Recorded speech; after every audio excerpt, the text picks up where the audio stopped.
Hi everyone, I'm Diana. And I'm Toria with the Human Community.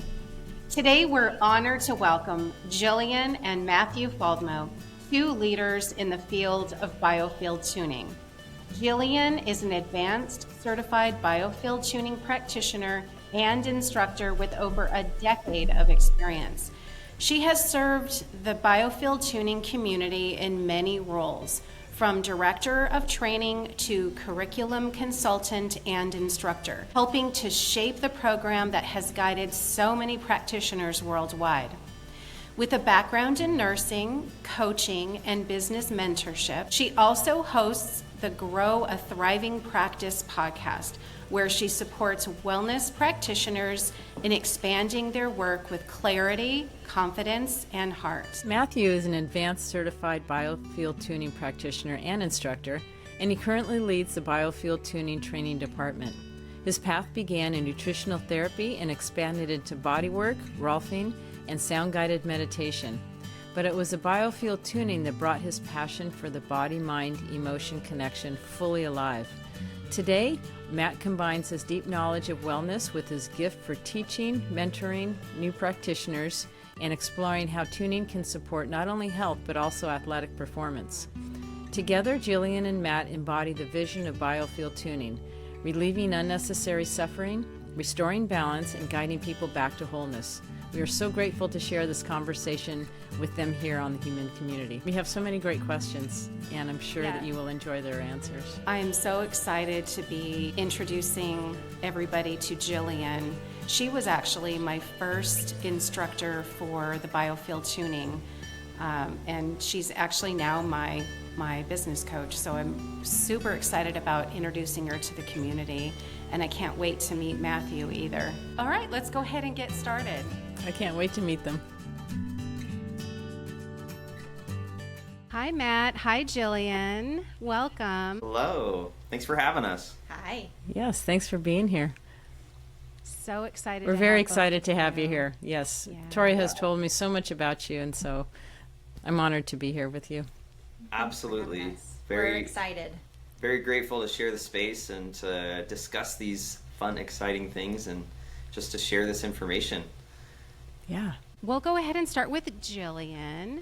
Jillian, you were my teacher, my instructor when I became a practitioner, and you're actually now my amazing business coach, and I'm so grateful because I've learned so much from you in just the small time that you've been my business coach, but I've learned so much.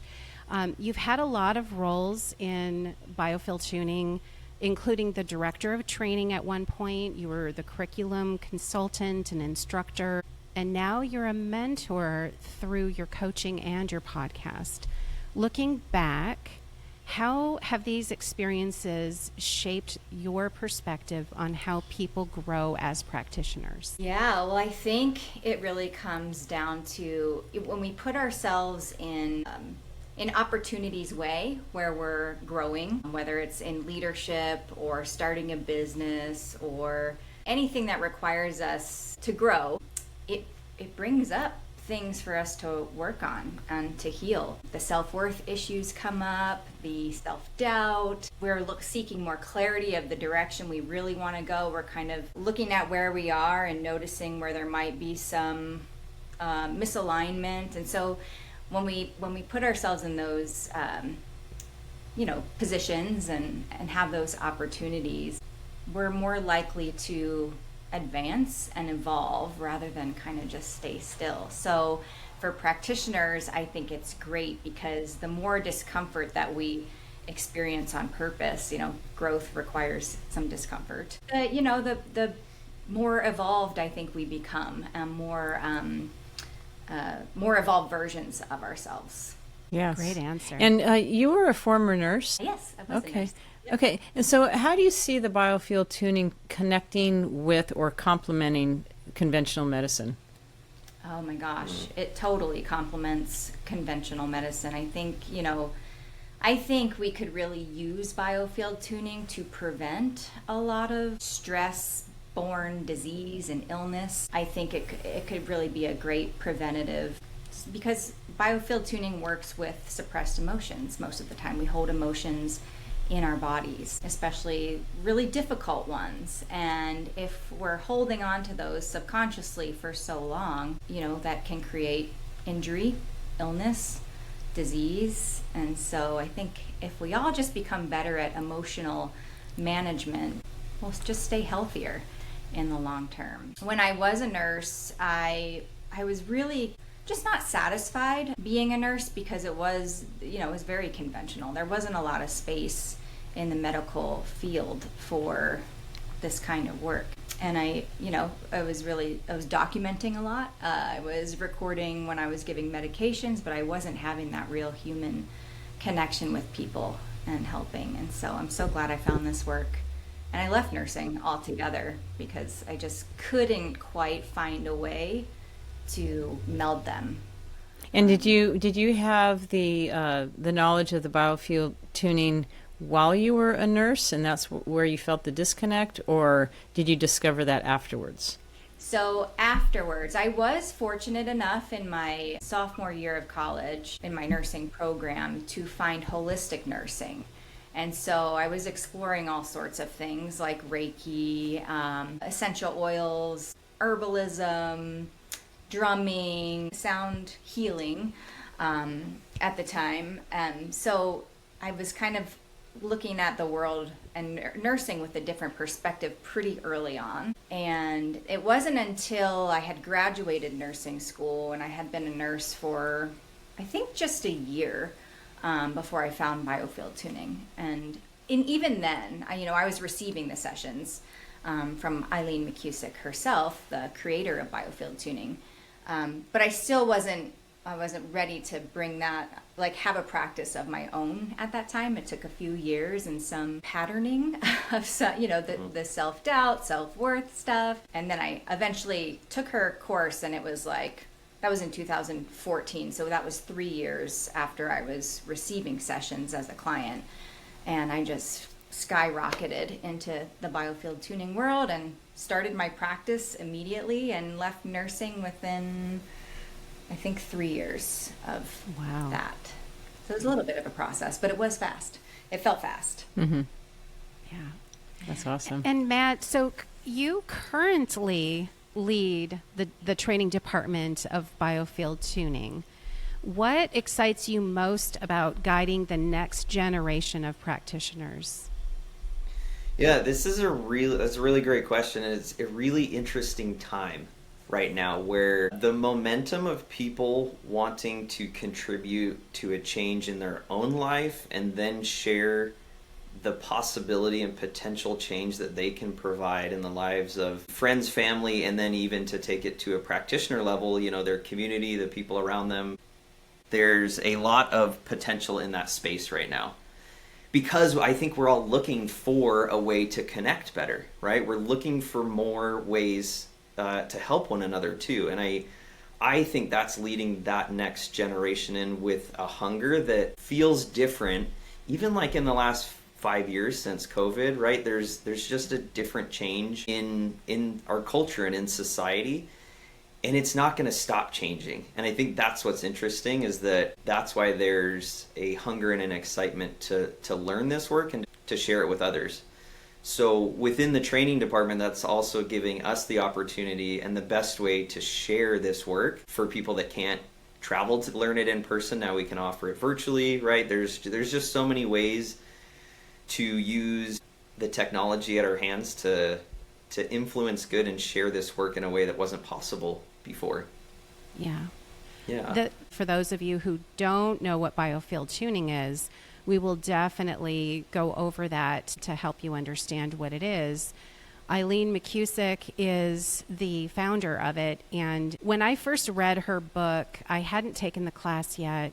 I bought my set of tuning forks, I bought the kit, and I could not believe how incredibly accurate this process is, the modality. I mean, I was surprising myself with my clients. And even just reading the book, you can't make up the stuff that happens during a session.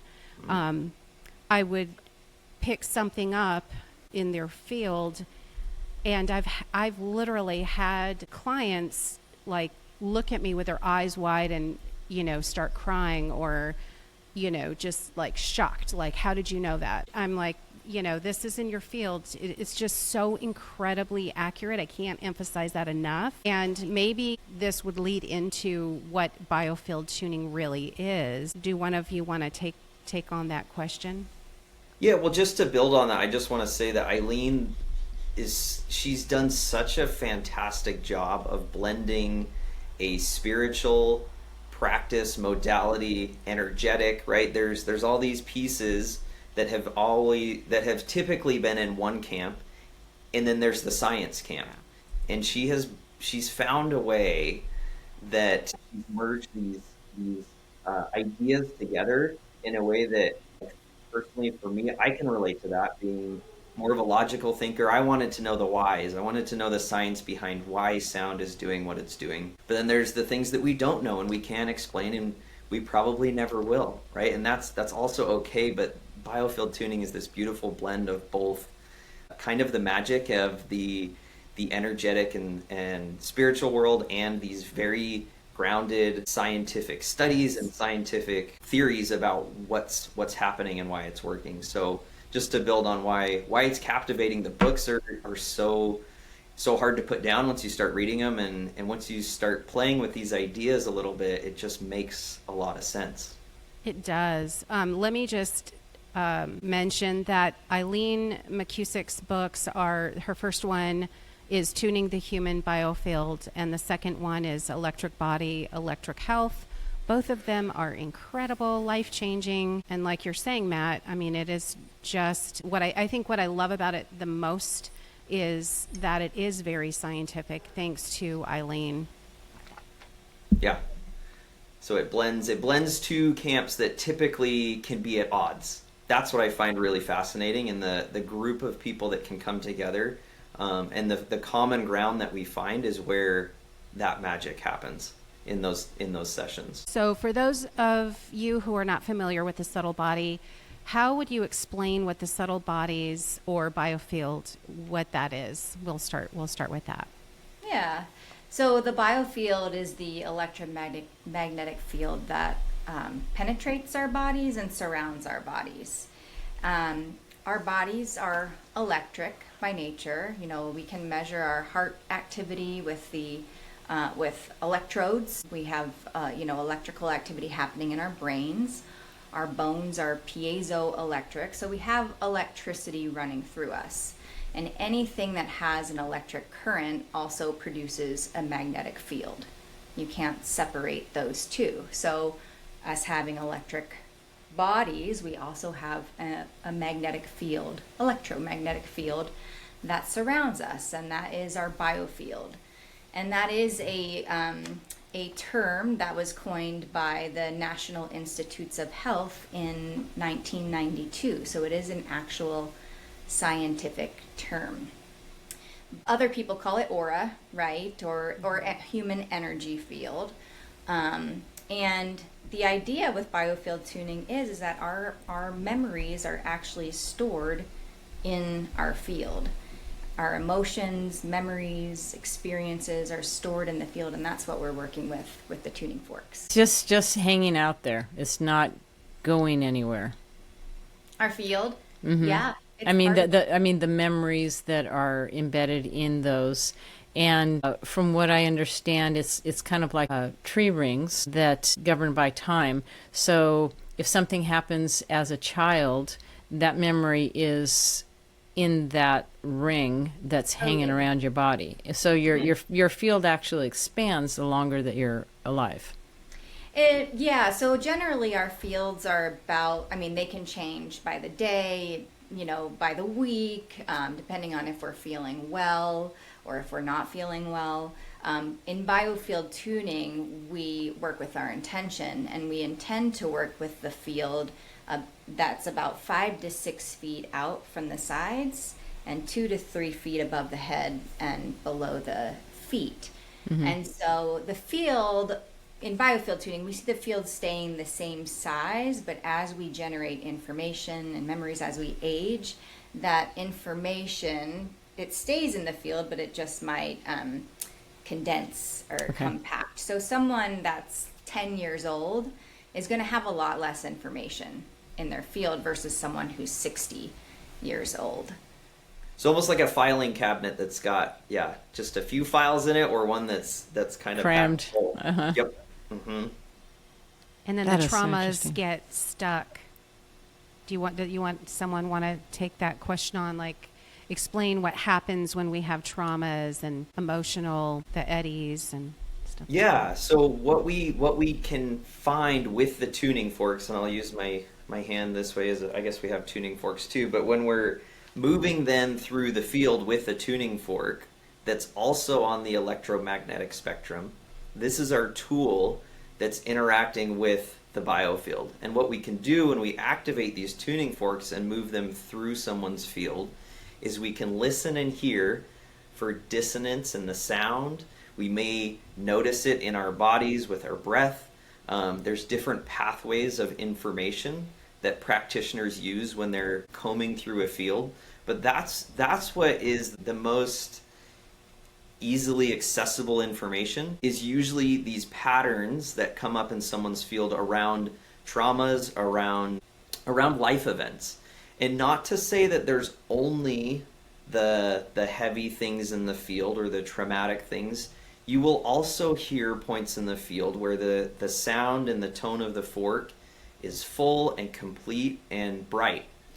So it's also an important thing to note. I think we like to clear things, and we're working with the trauma, but there's also these parts of the field that are the complete moments or the happy moments, or like Diana said with the rings in a tree, you can see the years that the tree had all the water and the sunlight it needed, and that ring is going to be like a different, it's differently embedded within the tree, that you can see the years where there was drought, and you can see the years that there was enough water and sunshine. So that's what we get to identify when we move these tuning forks through someone's field.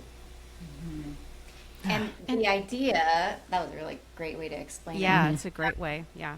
The idea, the theory here is that when we're in situations of stress or we have a traumatic experience, we are generating waveforms, right? Emotions are waveforms.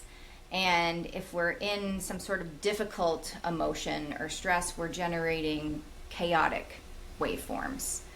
And so those waveforms are bouncing off the edge of our field. Our field has a double layer membrane, just like the magnetosphere and ionosphere of the Earth. We also have a double layer membrane, so there's more charge out there, more electrical charge. So we're generating these chaotic waveforms. They're bouncing off the edge of the field, and they're becoming standing wave patterns, but they're like tangled up because they're chaotic, right? When we experience emotions like gratitude, appreciation, love, we generate harmonious waveforms that are in flow, they're coherent. So we're in these difficult emotions, stressful experiences, trauma, we're generating these chaotic waveforms that become standing waves. And at the same time, when any organism, any living organism is under stress, it emits biophotons or light particles. And so we are in those difficult moments emitting light too, and that light is getting trapped in these standing waves. And that's the energy it's building charge, right? And it's drawing energy away from where it should be, which is right in our center. We want that electrical flow to be running through our bodies and doing what it needs to do. But if we have these trapped biophotons out here in our field, it's kind of like a circuit breaker in our electrical system. And so when we have that kind of charge out there, we can have also an emotional resonance with it. We can have knee-jerk reactions where we're just on automatic. We might go to frustration really easily or anger really easily and have a really difficult time coming back from that. So like what Matt was talking about, we're encountering these perturbations in the field, we call them, and the tuning fork is acting like a needle on an album. It's broadcasting the information, like it resonates with the chaotic pattern out there, and that's what we're listening for. Like we can hear, normally a tuning fork will produce a wide range of undertones and midtones and overtones, but when it's interacting with someone's field in these pockets of energy, some of those tones might drop out. Like you might hear more pronounced undertones, which could be indicative of times of depression, low voltage, fatigue. If we're hearing more overtones and less undertones, that could indicate anxiety, alarm, fear, just being like really high strung.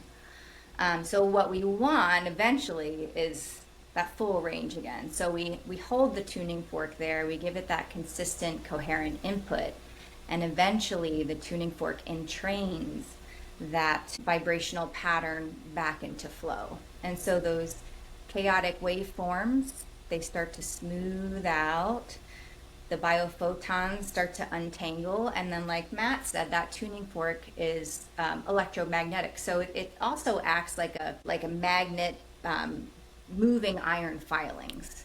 So we can then take that light that was lost and put it back into our bodies, back into the central channel flow of our bodies. So a lot of people report feeling lighter after a session, and that's because there is more light available to them.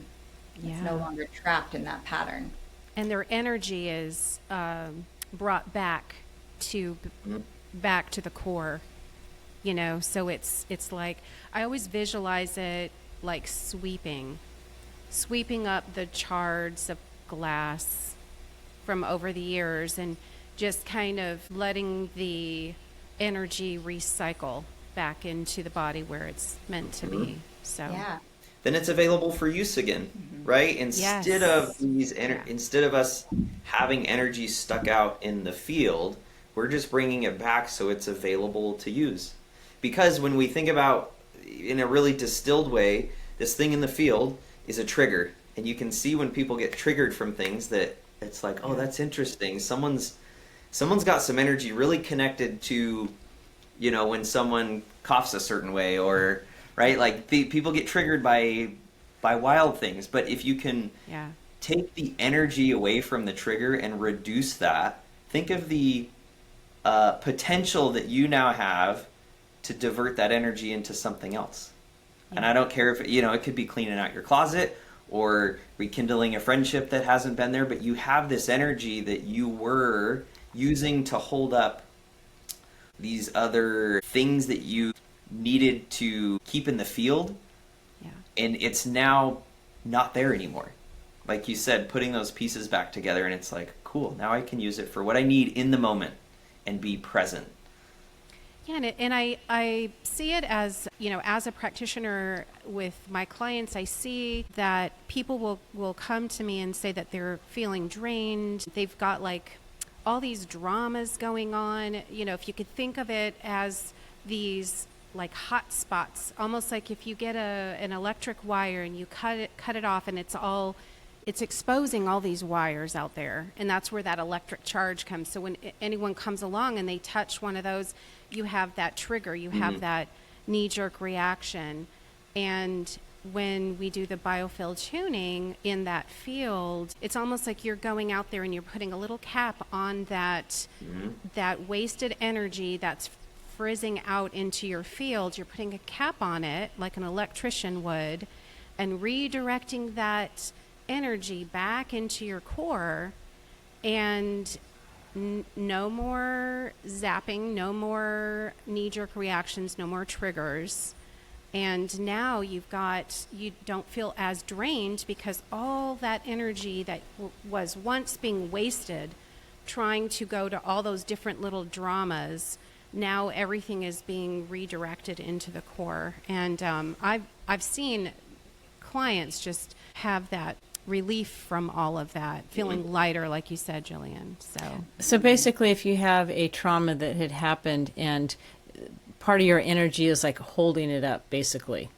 And so when you do the tuning forks, it releases that back. So the trauma is still there, but there's not a point of focus anywhere in the body. It's you said it entrains the discorded energy. It entrains it to the vibration of the tuning fork, correct? Yeah, a coherent. Coherent input. Yeah. And that's, a lot of other tuning fork practices are like, we use this fork for this, and this fork for this, and this fork for this. And really with biofield tuning, it's about coherent input, and that's it. Like, so it can be we have several, different tuning forks that we use, but it can be any tuning fork that can elicit that kind of change. And so how do you choose, what is the criteria for choosing what type of tuning fork for what you encounter? I mean, do you do like a general sweep and then say, okay, well then I will need to switch over to this fork? Yeah, that's a great question, Diana. The cool thing is that, again, when we go back to this idea that this is a blend of almost an art form, but then there's science behind it, right? So we have developed a protocol that we have found to be the most effective and efficient way to tune a client, like in a standard session. But we're all different, right? So then it wouldn't be helpful to say that everybody needs to do this way, because we're not all the same. So we've created a general way to start a session with which forks to use in which places. But then at any point, it's like, oh, this fork for Jillian isn't producing, like I'm not getting a change in her field. I'm not getting a change with these biophotons and what's stuck in her field. So I may grab a different input. And we have, how many do we have now? There's 6 different tuning forks. Yeah, unweighted tuning forks, yeah. And really, we could get into talk about each one and what we notice with it, but it's interesting that it changes based on who you're working with. So it's, as much as I think we like to define things into this fork is used for this thing every time, that's where the artful part of this work is like, oh, which paintbrush do I want to use that will give me the best input for this client? Does that make sense? Okay. Yeah. Generally, we start with 174 hertz because it gives us the broadest range of undertones and midtones and overtones. So it's really giving us a lot of information. And then from there, like Matt's talking about, if we're like not getting a change, then we have some other forks that we can try instead. And then we usually come back to the 174. Yeah, the 174 is that's like my go-to. But I've come to love the 144. And what's interesting about biofield tuning, and I don't know if it's with other practitioners as well, but I know Eileen talks about it in her book, how we'll get that intuitive knowing that you need to switch forks. Even like when you're going through someone's human biofield, with me, I get these mail slots that come in. It's like a quick download of ages that pop up. Does that happen to you as well? Yeah. So Matt was talking about this earlier. We're hearing the changes in the forks, right? But we're also really opening up to deep sensing, and we're sensing in with all of our senses. And that's a really hard thing to do if you're not embodied, meaning like being with your body, being present in your body and not up in your head. So we, in our training, we guide students to adopt a stance of just being really neutral, being a neutral witness, like leaving our stuff at the door, turning off the mind, and really sensing into the body. So some of the things we notice are like we can get some mail slot information and downloads. Pretty common, I'd say. We pay attention to our fingertips. What's happening with the vibration? Is it going fast? Is it going slow? Is it kind of hiccuping? We're paying attention to our breath too. Because what happens when we feel stressed with our breath? We hold our breath. Yeah, we hold our breath, or it gets shallow. So we're noticing when we're using the tuning fork and it's broadcasting information in someone's field, if we go into a breath hold, that's a cue right there that there's information. We might feel different things in our bodies as practitioners, like we might have some sort of sympathetic resonance with whatever information is there in the field. We might get a little bit of shoulder pain, or our stomach might flip, or we might get a little nauseous, or jaw starts to tingle, or there's all kinds of things. And then there's the hearing part too. So you had mentioned the mail slot and getting information, and Eileen McCusick has been so great about really kind of honing in on, this is not like extra sensory information. This is our natural inherent perceptions that we're using. So it's like the intuition, it comes from our own experience. Just we're always interacting with vibrational information because everything is vibration. So those mail slot hits, I don't know that it's necessarily coming from some sort of external source, but it's coming from our own experiences. Then it starts to come from, as we practice more and more, our experience as tuners, and like the amount of time we've spent in other people's fields and what these things start to sound like. Eileen discovered this work and the timeline. She didn't have experience before, but she was just super curious and open to the information presenting itself. And these things would drop in, and we're always interacting with a field of information, so it's all there. It's just consciousness, right? Yeah. And could you explain to everybody how we are able to do distant sessions? How would you explain that? So we're taught about solids, liquids, and gases, and what we're not taught about is plasma and ether. And ether is something that connects us all electrically. And so that's something, if you want to dive into more, you can read Eileen's books, but also she gathered this information from the electric universe theory, which states that gravity is not the primary defining force in the universe, that it's plasma and it's electricity. Wow. I didn't know that. I did not know that. So we all are connected. And Jonathan Goldman says sound plus intention equals healing. So in a distance session, we are working with sound and energy, and we're also working with our intention to connect with the receiver in the ether. And we can do this with biofield tuning, with Reiki. There's been lots of studies on distant healing that the results are undeniable. So we've replicated this kind of technology with phones.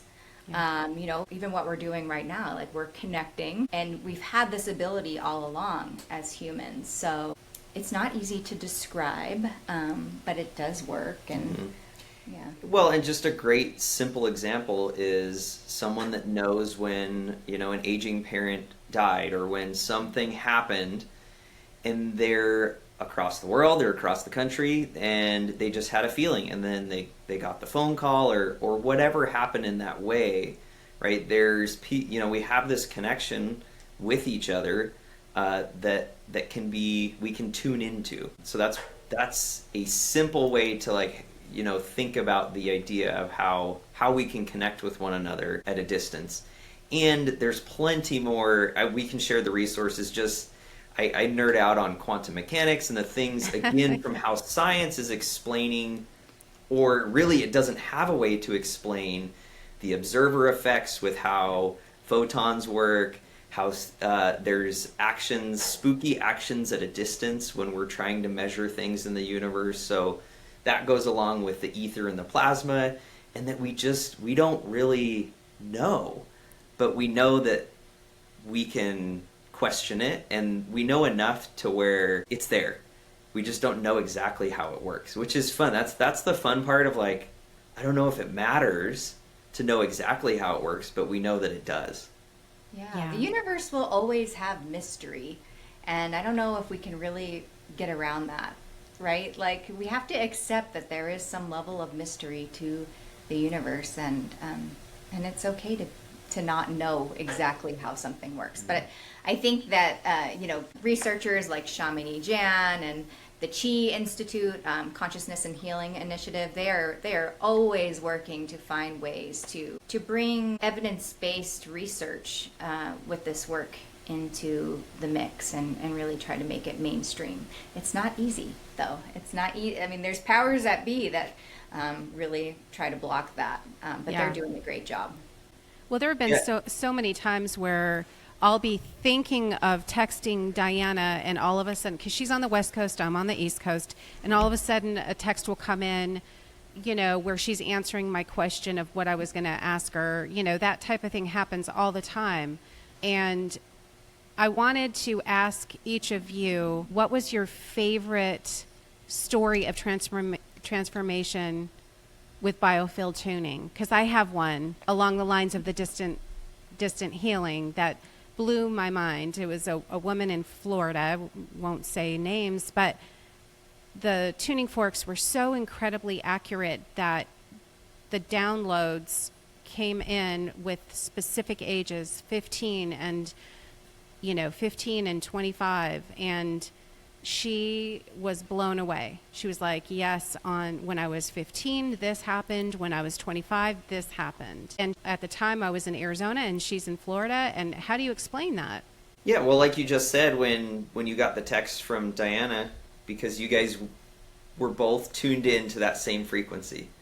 And when we do that with our clients, we're doing the same work. And I think what's powerful about it is that you can be in your space and you can be focused on the work you're doing without thinking about anything else. So as Jill had talked about, using our pathways of information is important in this work and our intention.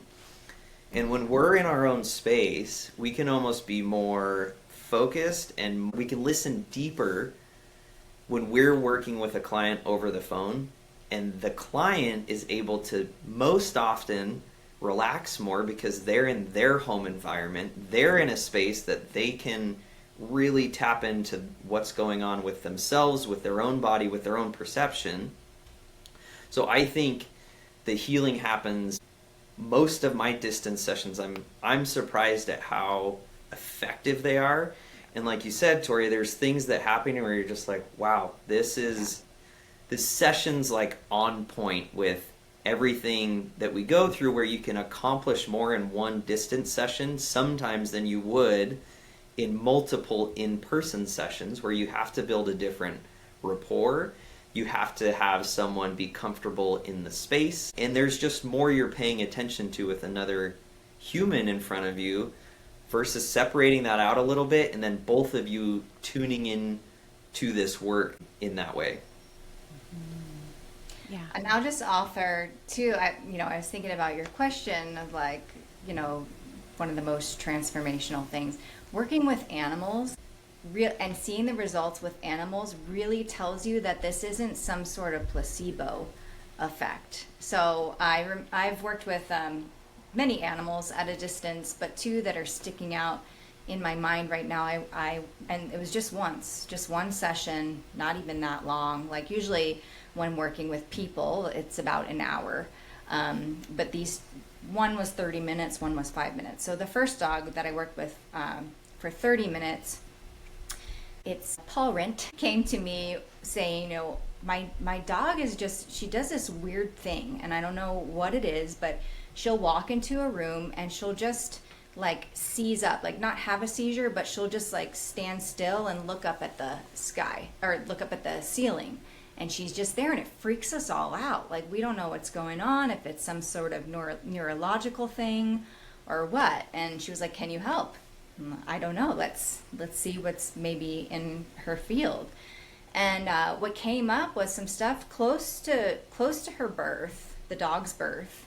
I'm not sure exactly what was going on, and she doesn't know either because she adopted the dog after birth, but there was a lot of static in her field. I was hearing tones of anxiety and fear, and it was pretty intense. So we worked with that. Wow. Like I said, it was just a 30-minute session. I checked in a few days later and just, how's the dog doing? And she said she hasn't done that stop and stare thing like since we did the session. And she hasn't done it since. I've still been in touch. I'm like, wow. what? That, really surprised sometimes of like, wow, That's incredible. amazing. Yeah. And then the other dogs, our neighbor dog, she had some pancreatitis, and they were saying, no, she's touch and go. She's not doing so great. So I'm just here at home holding two tuning forks for 5 minutes and just working with her electrical flow in her body. I checked in the next day, how's she doing? And she said, she's so much better. She has more light in her eyes now. And she made a full turnaround. Really? Wow. After 5 minutes Wow. of That doing is this work. fabulous. Yeah. That's Yeah. great.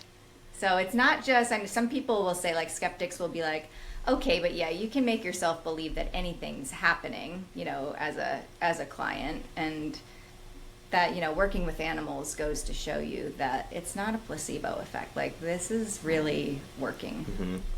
Well, I've had clients that I remember one in particular that was, in person, and I had picked up a sound and I was telling her the age. And she literally, her eyes got this big and she just stared at me and she literally was like, how did you know? And it was like this fearful look, like, oh my God, like, how did you, like, no. And she said, nobody knows that. Like, how did you find out, type of a thing. And I never, she didn't tell me what it was, but it's those moments. And I, of course, told her, this isn't your field. This is what you're wanting to release. This is, you releasing it, and just breathe it out, exhale. But it's moments like that where people on the table are in disbelief. Like, how on earth did you find that out, type of a, there are secrets that are embedded into their cells of, shame or whatever. Mm-hmm. Yeah. It's And there's incredible. so much healing in just being witnessed. Like, that was when I first started receiving sessions, it was the same thing for me. Like, I was receiving from Eileen. She was encountering memories in my field, and I kind of had the same, like, what the? How did you know that? Or how did you pick up on that? And I didn't notice a whole lot as a receiver. Like, sometimes people receiving this work will feel energy moving in their body, and I didn't notice any of that. But what was so healing and validating for me was the witnessing of my pain and of my story by this neutral party that has no, she was so compassionate and non-judgmental and accepting. And man, that gave me so much power. Like, just like, I was like, ooh, like, I feel really good having been seen. Yes. Because I was not into that before, letting people see me, and I didn't know how to do that. So people really don't need to believe. Well, do they need to believe in energy work for it to be effective? Is there, if somebody walks in and just says, "Okay, I know this doesn't work," or whatever, does that even their belief system? Does that even impact the availability of the healing? Yeah, you can tell people that come in that want to prove it wrong, right?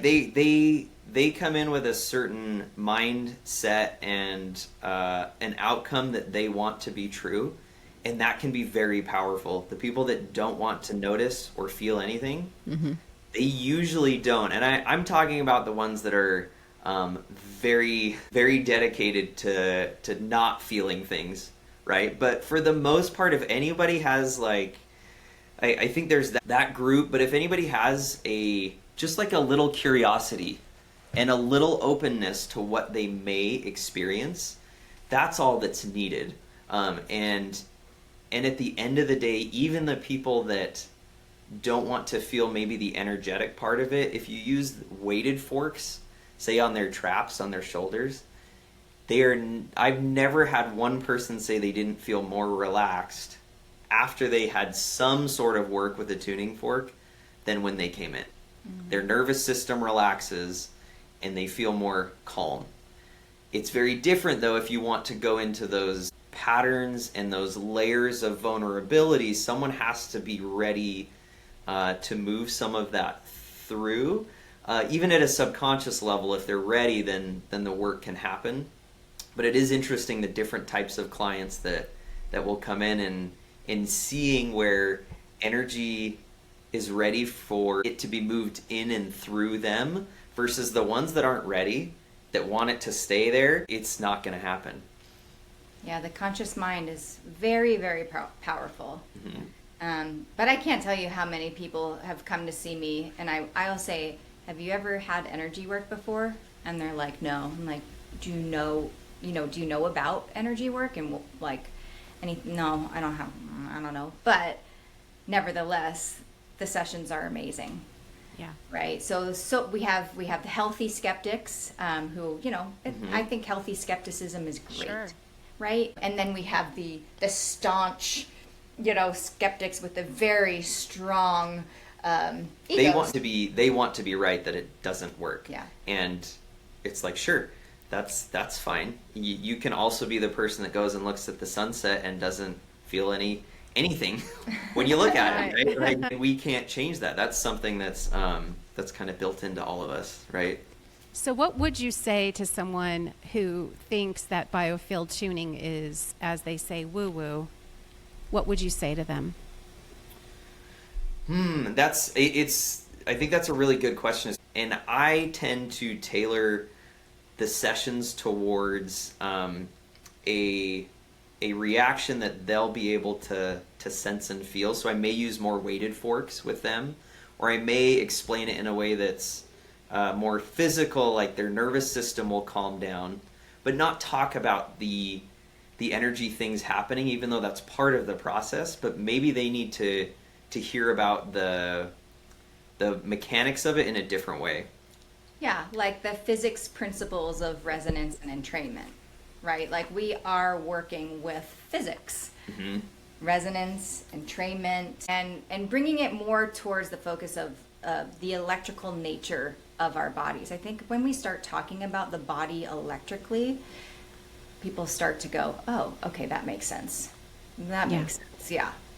Yeah. That's what I love about biofield tuning, is that it has that science behind it to prove that it's real, it works. Yeah. Or at least there's enough of that to get people in the door and on the table. And then guess what? Once they feel how they feel different and what shifted and changed, then you can bring in other aspects of like the things we don't know. Well, you feel better because there may have been subconscious patterning here around guilt and shame, and now we've released some of that, so you don't have to hold that wasted energy around holding that thought to be true for you.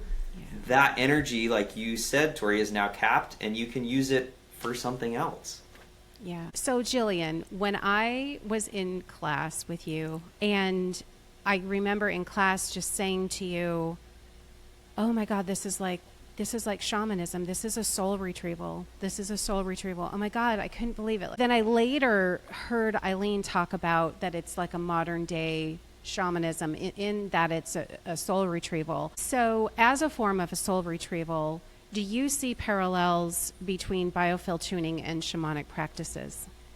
Yeah, I mean, I'm not too familiar with shamanic practices, but what I understand about what's happening in the biofield is, when we're emitting those biophotons because we're under stress or there's a trauma, those light particles are like fragments of self, right? And so what we're doing is we're returning those soul fragments or fragments of self back into the body and reclaiming those. So we're becoming more whole and not so fragmented. So Eileen does call it a sonic soul retrieval.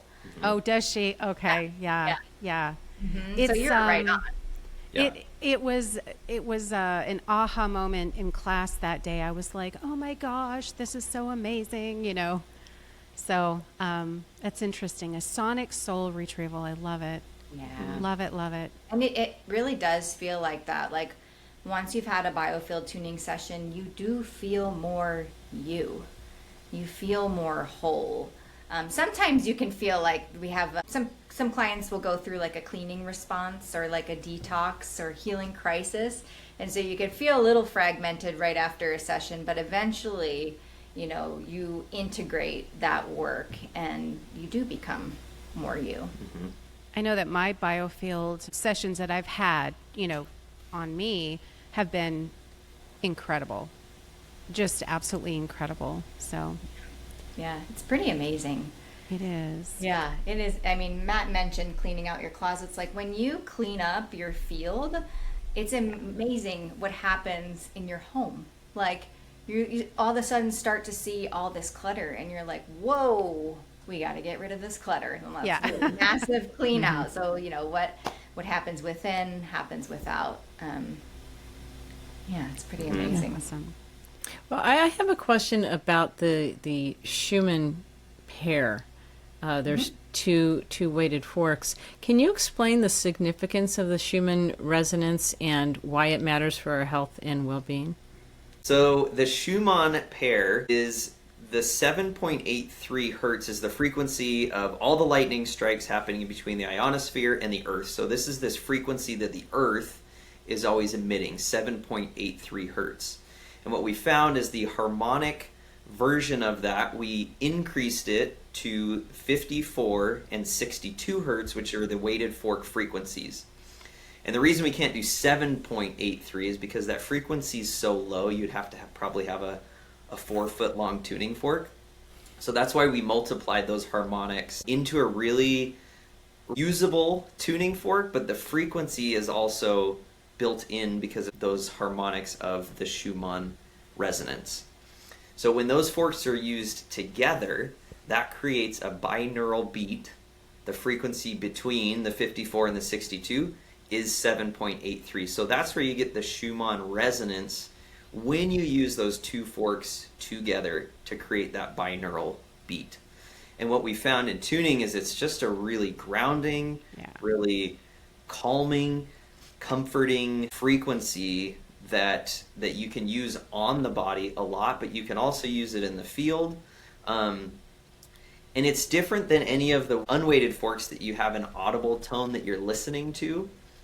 The weighted forks, you have to put them a little closer or activate them in a way to even hear them audibly. So the way they're moving energy is different because you don't have the same auditory response you're listening for, so you get to use different deep listening skills while you're using the weighted forks in the field, or you just get someone more sensing and feeling within their body when you use the weighted forks on the body. So you simplified the frequencies. It's 62.64 hertz is the 8th harmonic of the Schumann resonance. So that's 7.83 times 8. And then 54.81 is the 7th harmonic of the Schumann resonance, which is 7.83 times 7. So Matt was talking about the weighted versus the unweighted forks. So these are unweighted forks and they make an audible sound. And then the weighted forks, they're called weighted because they have weights on the ends of the tines, and they, rather than sending the vibration or the audible vibration out, it actually makes the whole fork vibrate, so you can use it on the body or in the field. And when you use them together, like if you have the Schumann pair, you could even use it on yourself and introduce that 7.83 hertz binaural beat right into your brain waves. And so how does that help align our own electrical system with the natural resonance of the Earth? So using the 7.83 hertz, it just helps to remind our bodies of natural order and coherence. It helps with, grounding, and really gives it that input so that, it helps our electrical system to just, be more in flow. essentially. It just helps ground people because again, Yeah. it's a reminder of where we all came from, the earth, and where we're all going back to, and the Yeah. natural order of all of that. That's what I feel like it reminds the body of. It's a beautiful way to ground clients. Yeah, if someone was really like, if someone comes in, I had a client just the other day who they were just fighting traffic, and she came in and she was like, "Oh my gosh, I'm here." So she was like, "Woo, way up here." So we just started with the Schumann pair right here, and just brought her back to presence and grounding, and just kind of cleared the thinking and the traffic static out of her system, and brought her back to here and now. I Really like that. helpful. We could all use that, that's for sure. Yeah. Yeah, for sure. Yeah. Daily, hourly. Yes. Every morning that should be part of the whole thing. Yeah. So biofield tuning relies on human intuition, compassion, and deep listening. Do you see this work as something uniquely human or something that AI could someday replicate? That's a really good question. Eileen has considered having some sort of technology that would tune a person. But what she has realized is that the human component is essential to this work because we are also vibration. We've all had our life experiences. We can resonate with one another and understand each other on a really deep emotional level beyond thinking, beyond language. So I think that's just a really important and essential piece of this work is the human connection and the witnessing for one another. Like I mentioned with my experience, that was the most healing, thing ever for me. Also, it's just really hard to replicate a human holding a tuning fork and sensing information with technology. I mean, it could be done because there's ways that you can measure a frequency and if it's louder or quieter. But I think, like Jill's saying, the thing with her biggest healing experiences was what she was witnessed. Yeah. And what's essential for this work and why, I mean, to answer that question, is it's not possible because we're witnessing a human having other human experiences. Yeah. And if you can't do that with someone that's pretending to have emotions or pretending to relate in that way. We've all seen that it can create words that have emotions, and sometimes like that could be cued in the right way. But to really be witnessed, you need another human that's living on this planet having human things happen to them and that can relate. And to that point, I think that's also really, really essential. If anybody wants to receive this work, is receiving it from different practitioners that have had a different experience, because there is healing that can happen based on what's resonating for you and your history. And then the same thing with a practitioner. Jill's going to find different things, Diana, in your field than I would. And that's one of the things that I think is so unique and beautiful about this work. It's, a massage therapist may be trained the same way, and they may work in a similar fashion, but the way we approach the field as practitioners, it could be vastly different, and healing can happen in a lot of different ways that can be so beneficial. So also just really important to keep that in mind, that there's a directory, there's, get different sessions from different people, if that's also something you're curious about. I like that because, Matt, your experiences have shaped you in a different way than Jillian's has. And so your experience may mesh with mine in a different way, like you could relate to something that you have found, or the feedback that you get is more intense or more relatable. So that makes a lot of sense. And even healing that needs to happen, the biggest thing that I found, because I'm a bit more of the minority, but there's just between men and women, think about the things that come up in our own fields around our relationship with another gender, right? And that kind of healing can happen with having a male or a female practitioner in different ways too. So, and that's just part of part of who we are, and again, the experiences we've had, and what's potential to be resonated with and to be brought into coherence. If you could share one truth that biofield tuning has revealed to you, what would that be? I mean, from the very beginning, it was always our emotions are valid and it's okay to allow them. I chuckled because Eileen has always said, we're working with emotional constipation. That's a great way to say it. I just love when she says that. And but better out than in. Better out than in. Yeah. So the more that we feel our emotions and allow them to be there, the more energy we're going to have available to us, because it takes energy to suppress and repress. And so someone just asked me yesterday, she's doing a presentation for a big group, and she said, what advice do you have for nerves? I'm really nervous. And I said, just let yourself be nervous, because the more that you try to talk yourself out of being nervous, the more nervous you're going to be. I love what you said. You need to repeat that again. That was a really great little nugget. So you said it takes more energy to suppress. What did you say? Say that again. To repress. Yeah, to suppress and repress emotions. Mm-hmm. That is so profound. It does. Yeah.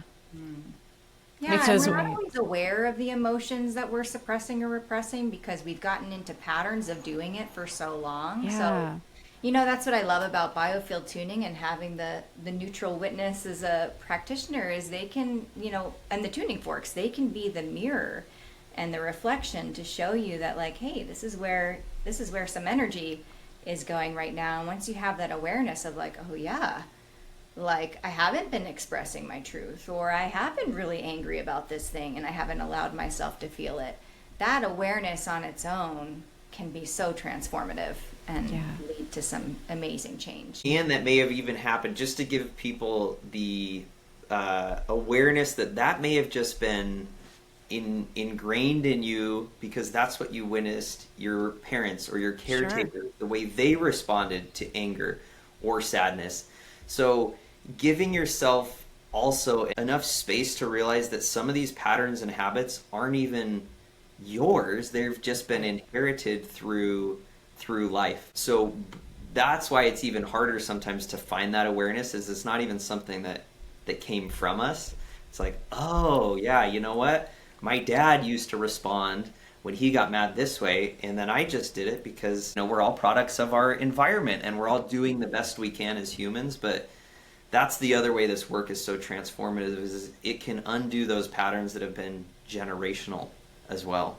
Well, let's talk about the 528. The 528 in this higher frequency fork gets to places that the lower frequencies can't get to. There's special properties with this 528 hertz frequency fork that we use towards the end of the sessions, or really to help brighten and close up sessions that creates a space for integration that other forks aren't able to do. Yeah, just for like the fine tuning. Mm-hmm. Yeah. Right? Yeah. The polish. It's one of my favorites. I've noticed the 144 hertz can be really great with working with ancestral patterns. Really? Because it does work at such a deep, deep level that it's like, those patterns that are just so ingrained in us subconsciously. I feel like that one can really get in there. In the weighted or the unweighted, or both? Both, I think, but for my practice, it's mostly the unweighted fork. Unweighted. Good to know. Mm-hmm. Good to know. So finally, with the rise of artificial intelligence, what intention or reminder would you like to share with our listeners about staying grounded in our humanity and the ways that we can heal together? Yeah, it's a interesting landscape we find ourselves in today, isn't it? And biofield tuning, just giving or receiving sessions is a great way to be reminded of the human connection, and that we're all here on this earth together experiencing these things as humanity. And then I think it's really important to approach these things with balance, is what I want to say, because we're in a time where we're finding tools that are helping us become better at what we're doing. But what I think the question is, what are we doing? Are we spreading more love and calm and inspiration, or are we using some of these tools to be distracted, to lose connection? Like, how do we want to use the tools that are in front of us? Is the way I'm starting to see it. And you see people that talk about it that have a lot of fear around it, and that could be valid, but there's also a lot of greatness that can come from using tools to further our work and further what we want to see in the world. Mm-hmm. Well said. Well Yes, said, Matt. makes a lot of sense. Yeah, and I'd say, I think we have a propensity with more technology to continue to seek the answers to things externally, like what should I do? Mm-hmm. Which direction should I go in? And I think it's really important to remember that we all have an innate knowing of what is right for us and what is true for us. And I just want to encourage people to practice getting in touch with that and stay connected to that, because that's our true, compass. For which direction. It might not look like the popular opinion, or it might not, make a ton of logical sense, but sometimes we just, when you just know something, you just know it's time to, say yes to this opportunity, or it's time to end this relationship, or time to whatever it might be. And so, staying connected to that. And for those that have a problem or a challenge with staying connected to that, biofield tuning can really help, because we're clearing out the static in the signal. And when we've got too much static, it can be really hard to tune into ourselves and our bodies and trust our bodies. Trust. I think that's the biggest thing, is trust. Yes, trust. Yeah. Yes. Yeah. And this practice has been so monumental for me in the practicing of trusting myself, because as a practitioner, you're working with subtle energy and you're receiving information, and it's easy to be like, am I just making that up? Or am I just thinking that, or whatever? But time and time again, I've seen that, like, no, this was information that I was, picking up on with the tuning forks. It's that their field is informing my field, and I need to trust my senses. Yeah. I love what you both said about biofield tuning, the humanness of two humans connecting, because that's really what we do as biofield tuning practitioners, is we're working with someone's field. And I had a client one time, not too long ago, a couple weeks ago, that literally was traumatized because she had gone to a doctor who had walked in for a procedure, didn't look at her, didn't talk to her, didn't say her name, didn't tell her what he was going to do, and that procedure ended up literally traumatizing her. And then she comes and sees me, and we are trained as biofield practitioners to be nurturing and in spending time and deep listening with that client. And she was in tears. And I think it goes to say that human connection is what people really need. They need that. I think it was Matt that was talking about that witness, being the witness, being, and Jillian, you had mentioned that too, that when you had your initial tuning sessions with Eileen, that it just being seen and being heard, literally being heard, your field was being listened to, was that witnessing of another human being that is so important. And it goes along with what we were talking about with, the rise of artificial intelligence and the importance of that human connection. Mm-hmm. And those are more, again, they're things that could have the potential to drive us apart, to be more isolating, and to be more alone. So that's why talking about this, sharing this work, receiving this work, it's going to bring the balance that's needed because of the landscape and the world that we're entering, right? That's the way to have moderation and balance, I think, in the world we find ourselves in. Well said, well said. Yes. Both of you, can you please let everybody know how they can find you, your podcast information, websites, any upcoming events, or any of that? Yeah. We'll put your website on here as well, so everyone can find you. Cool. Awesome.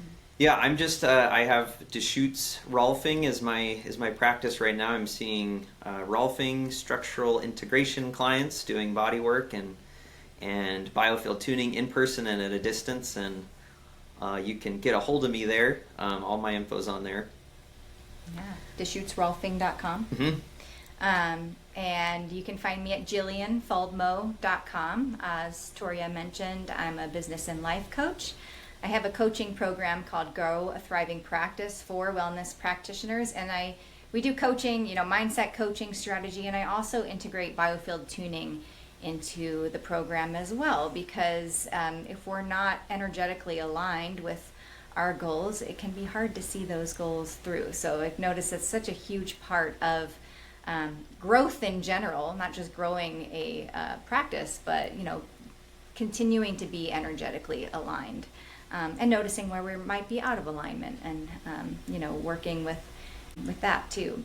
So JillianFaldmo.com, and then I also have the Grow a Thriving Practice podcast, where I offer business strategy advice. We do some coaching on there, and I have a whole series on the biofield anatomy, which is where we store in our body different emotions and memories. And so if you want to learn more about the biofield anatomy, you can check out those episodes. And that is Sounds great. an amazing podcast. That series that you did is incredible. Incredible. Awesome. Thank you. Yeah. And let's do a shout out to Eileen. We love you, Eileen. Love you, Just- Eileen. Yeah. Yeah. Couldn't Thank be you doing for this without everything. you. Thank you for Yeah. everything that you've given us, Eileen. Absolutely. And if anybody's interested in the trainings, Jill and I also both teach virtual trainings, in-person trainings in San Diego, here in Sisters, Oregon, and in Colchester in Vermont. So if you want to learn more about how to be a practitioner, that's you can find the different ways to learn with us there. At That's awesome. BiofieldTuning.com. Perfect. Yep. And I'll put that on there as well. Great. Cool. This has been a lot Excellent. of fun. A lot of information. It is so nurturing to me to remember how we interact with each other and how we actually can help each other just by being together. Absolutely. Yeah. Thank you so much for having us. So Thank you. grateful to have both Yes, of you on absolutely. there, on here. This Thank has you been so fun. much. Absolutely. Thank you. Anytime.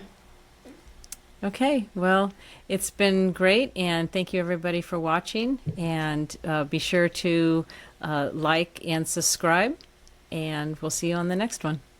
Thank you, everyone. Take care.